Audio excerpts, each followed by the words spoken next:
Serial Parineeti में आया है सबसे बड़ा ट्विस्ट। कहानी ने ली है ऐसी करवट जिसे देख हर कोई रह जाएगा हैरान।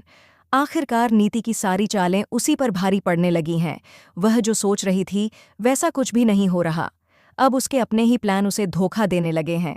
संजू, परी और बाकी परिवार वालों की मदद से नीति के खिलाफ एक बहुत ही गहरा और सोच समझकर रचा गया खेल खेल रहा है, जिसका अंदाजा नीति को बिल्कुल भी नहीं था।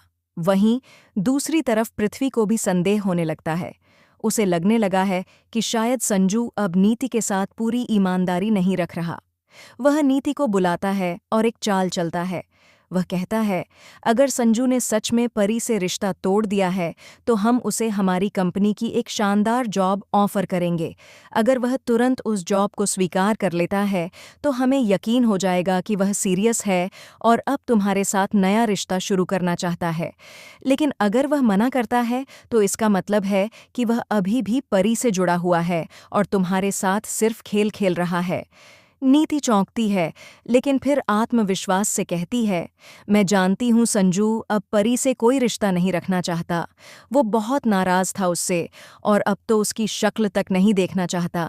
मैं इस ऑफर को उसके सामने रखूंगी, लेकिन मुझे पूरा यकीन है कि वो तुरंत हामी भर देगा। लेकिन यहीं से शुरू होती है असली चालबाजी। नीति बेबे और दिलजीत से मिलने जाती है और उन्हें पूरे आत्मविश्वास से बताती है कि अब संजू सिर्फ उसका है। लेकिन बेबे की बात से उसे करारा झटका लगता है। बेबे कहती हैं, नीति, तुम्हें जो लग रहा है वो सच नहीं है।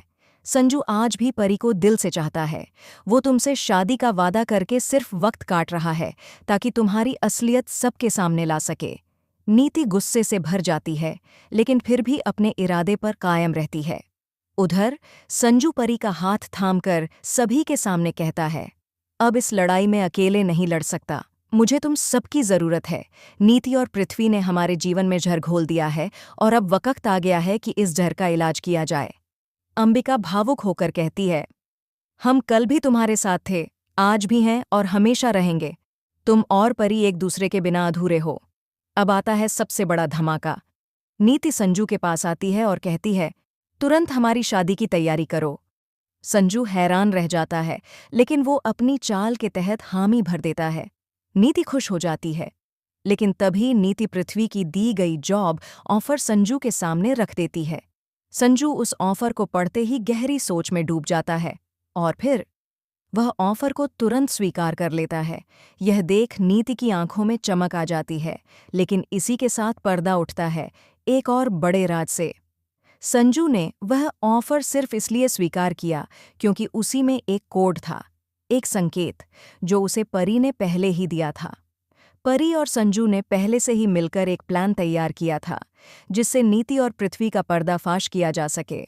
सबसे बड़ा ट्विस्ट तब आता है जब पता चलता है कि नीति और पृथ्वी मिलकर न सिर्फ परी से बदला लेना चाहते थे बल्कि परिवार की प्रॉपर्टी को भी हड़पना चाहते थे। लेकिन प्लॉट में एक और बड़ा धमाका होता है। नीति दरअसल गर्भवती है और वह दावा करती है कि संजू ही उस बच्चे का पिता है। पूरे परिवार में भूचाल आ जाता है। परी टूट जाती है और संजू पूरी तरह से उलझ जाता है। अब सवाल उठता है, क्या वाकई संजू ने कभी नीति से रिश्ता बनाया था या यह नीति की एक और चाल है? क्या परी फिर से टूटे हुए दिल के साथ पीछे हट जाएगी या अब शुरू होगी असली जंग प्यार और धोखे के बीच?